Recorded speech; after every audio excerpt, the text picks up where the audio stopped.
any person may become great. There is a principle of power in every person.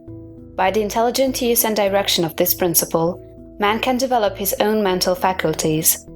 Man has an inherent power by which he may grow in whatsoever direction he pleases, and there does not appear to be any limit to the possibilities of his growth. No man has yet become so great in any faculty but that it is possible for someone else to become greater. The possibility is in the original substance from which man is made. Genius is omniscience flowing into man. Genius is more than talent. Talent may merely be one faculty developed out of proportion to other faculties, but genius is the union of man and God in the acts of the soul. Great men are always greater than their deeds. They are in connection with a reserve of the power that is without limit. We do not know where the boundary of the mental powers of man is. We do not even know that there is a boundary. The power of conscious growth is not given to the lower animals.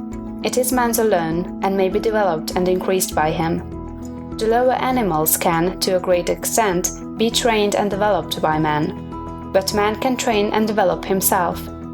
He alone has this power, and he has it to an apparently unlimited extent.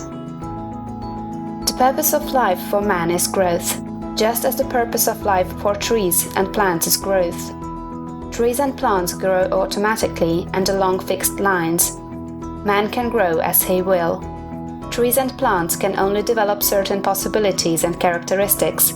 Man can develop any power, which is or has been shown by any person, anywhere.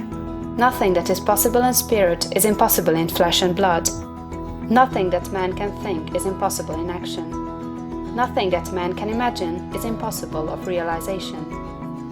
Man is formed for growth, and he is under the necessity of growing.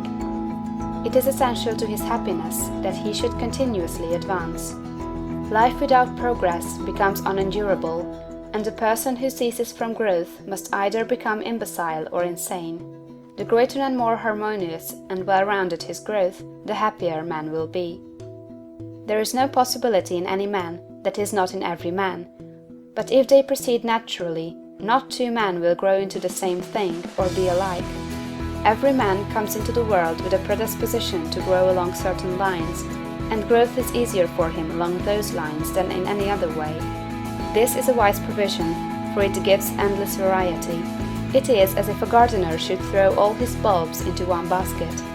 To the superficial observer, they would look alike, but growth reveals the tremendous difference. So of men and women, they are like a basket of bulbs. One may be a rose and add brightness and color to some dark corner of the world. One may be a lily and teach a lesson of love and purity to every eye that sees. One may be a climbing vine and hide the rugged outlines of some dark rock. One may be a great oak among whose boughs the birds shall nest and sing, and beneath whose shade the flocks shall rest at noon, but everyone will be something worthwhile, something rare, something perfect. There are undreamed of possibilities in the common lives all around us in a large sense. There are no common people. In times of national stress and peril, the cracker-box loafer of the corner store and the village drunkard become heroes and statesmen through the quickening of principle of power within them. There is a genius in every man and woman, waiting to be brought forth.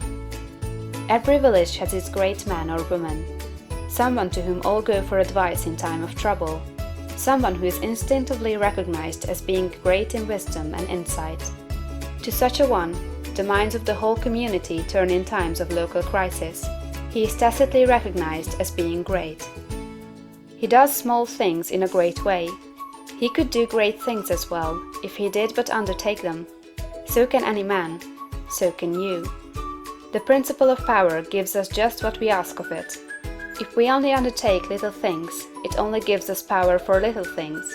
But if we try to do great things in a great way, it gives us all the power there is. But beware of undertaking great things in a small way. Of that we shall speak farther on. There are two mental attitudes a man may take. One makes him like a football. It has resilience and reacts strongly when force is applied to it, but it originates nothing. It never acts of itself. There is no power within it. Men of this type are controlled by circumstances and environment. Their destinies are decided by things external to themselves. The principle of power within them is never really active at all. They never speak or act from within. The other attitude makes man like a flowing spring. Power comes out from the center of him. He has within him a well of water springing up into everlasting life. He radiates force, highest felt by his environment. The principle of power in him is in constant action. He is self-active. He hath life in himself. No greater good can come to any man or woman than to become self-active.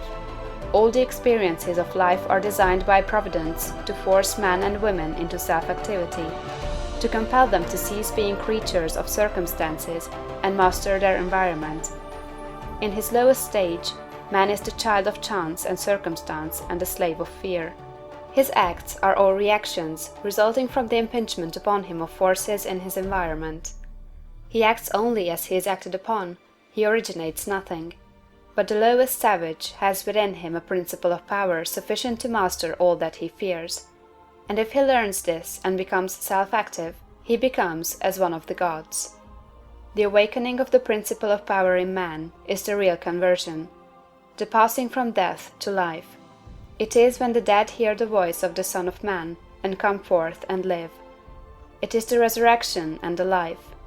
When it is awakened, man becomes a son of the highest, and all power is given to him in heaven and on earth. Nothing was ever in any man that is not in you. No man ever made more spiritual or mental power than you can attain, or did greater things than you can accomplish. You can become what you want to be.